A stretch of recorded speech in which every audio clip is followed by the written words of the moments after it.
If you were in another world, would you want to enjoy every moment of your life?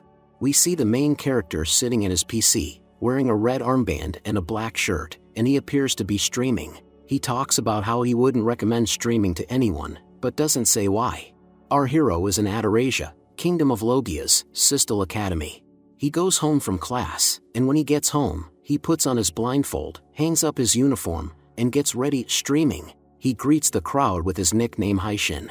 He decides to chat and discuss the problems of his listeners. The first message is from an Acto, a B-ranked adventurer. He tells of a man who joined his group, but turned out to be useless, as all he could do was search for enemies, maintain weapons and cast spells. So he banished him. Haishin thinks he's an idiot, which he boldly states. He explains that searching for enemies can prevent monsters from appearing, and taking care of weapons can save money. He thinks that's enough. If you think you're a god or a king, my advice to you is that a commander who can't give a proper assessment should leave.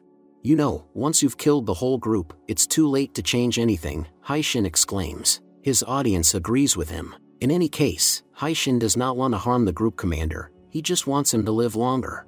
The next listener to approach Haishin was the son of a high-ranking nobleman who had a fiancée.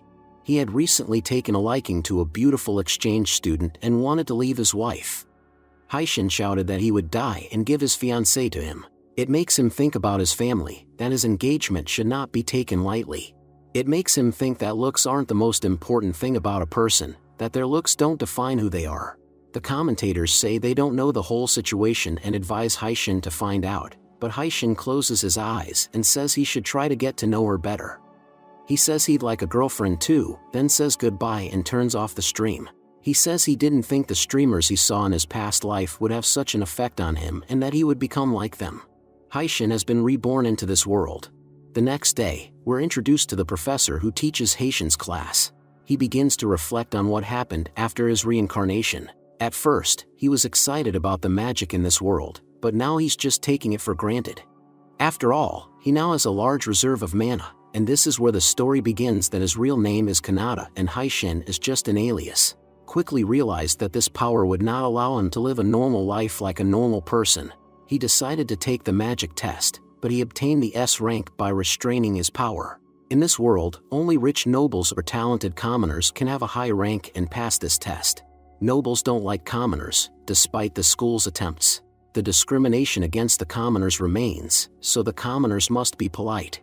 After being bullied by the nobles, he smirkingly tells them to go to the teachers. The nobleman starts bullying him even more, and the nobleman also ignores the teacher's remarks.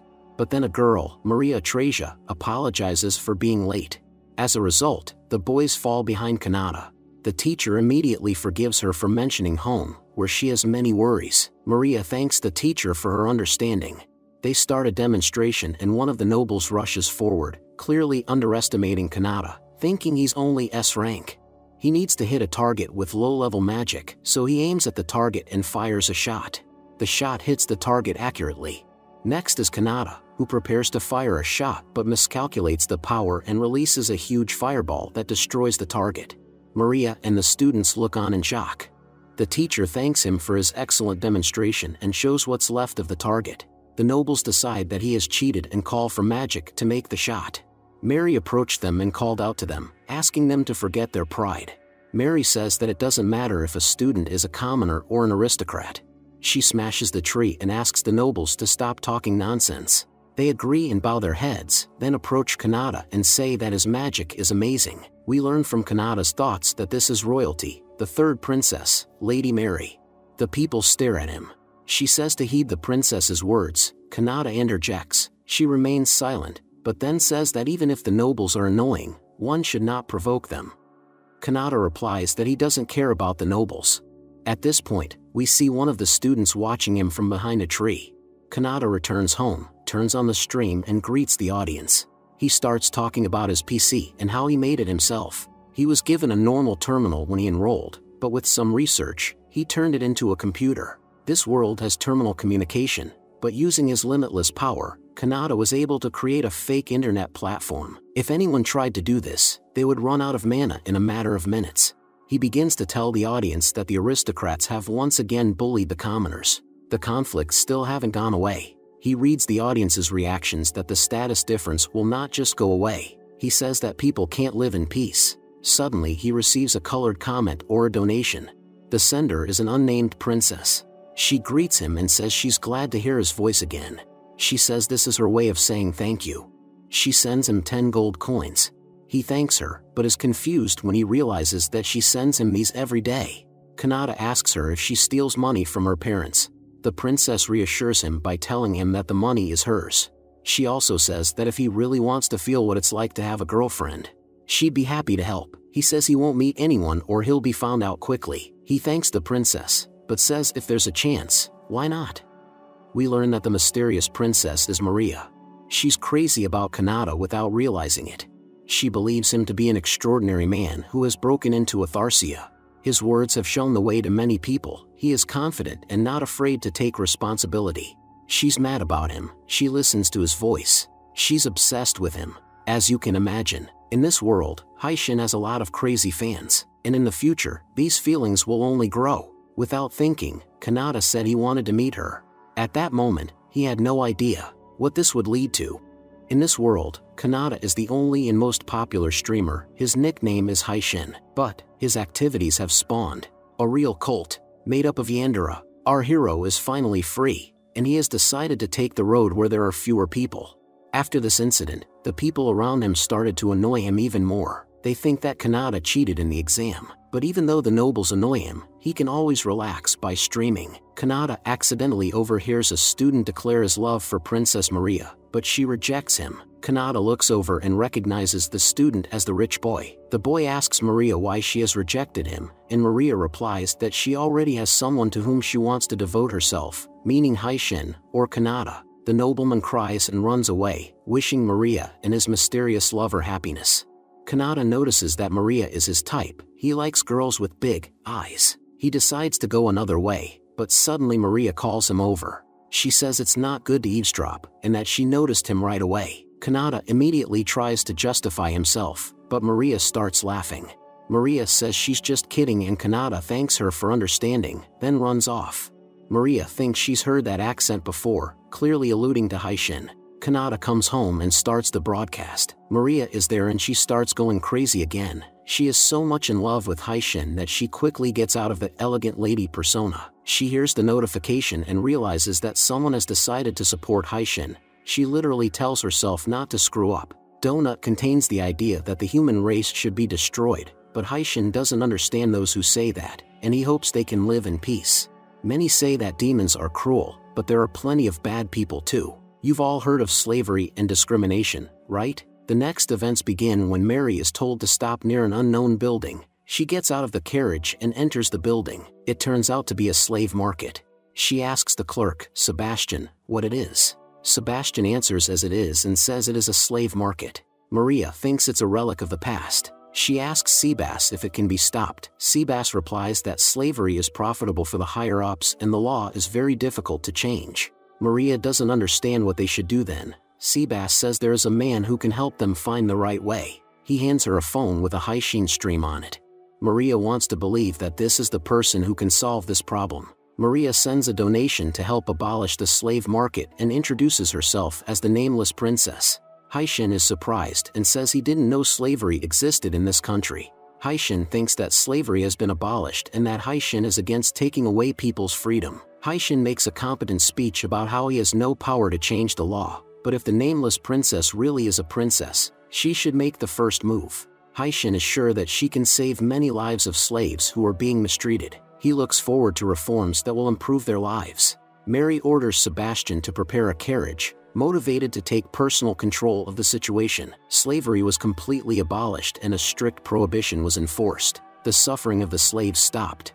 She decided to fight discrimination and became a mediator between the commoners and the nobility. Maria looks at her phone and sees messages from his female fans. She speaks rudely and tells them to take their place by sending a donation to Haishin with the message that she is more suitable for him than they are. Haishin reacts negatively, but Maria takes it the wrong way and starts to cry. Maria thinks that Haishin hates her. Haishin says that if the audience understands, he will forgive them. Haishin says that getting along with demons is a good thing. Haishin says he wonders what a demon lord looks like and wonders if anyone has seen one. The audience are shocked, drop their phones, and ask him not to bring it up. He would like to see a world where humans and demons can live in peace.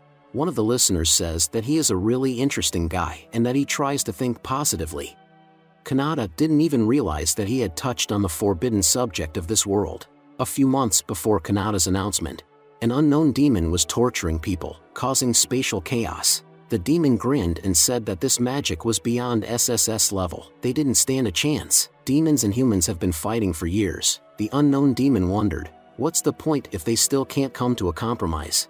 The unknown demoness is called Shros. The demons glorify her and consider her the ideal of beauty. Shros hopes that common sense will prevail and the conflict between humans and demons will finally end. Suddenly, Shros is beckoned by an unknown demoness who hands her a streaming phone that the adventurers dropped. Shros asks who haishinsha is, and the demoness replies that the adventurers used the phone to listen to haishinsha.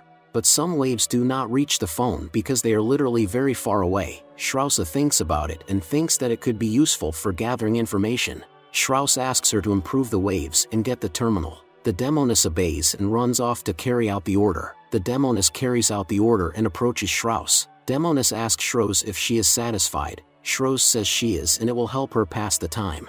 A few days later we see Shros sitting and listening to Haishin. Haishin asks what his listeners had for breakfast today. Shros types that she ate meat, had a lot of work to do in the morning, then she sends these messages. She doesn't think Haishin will say anything back. What was meant to pass the time has gradually crept into her life. He's become part of her everyday life. She doesn't understand who he is, and she realizes that Haishin is someone powerful, because it takes a huge amount of mana to make his voice heard by people in any direction.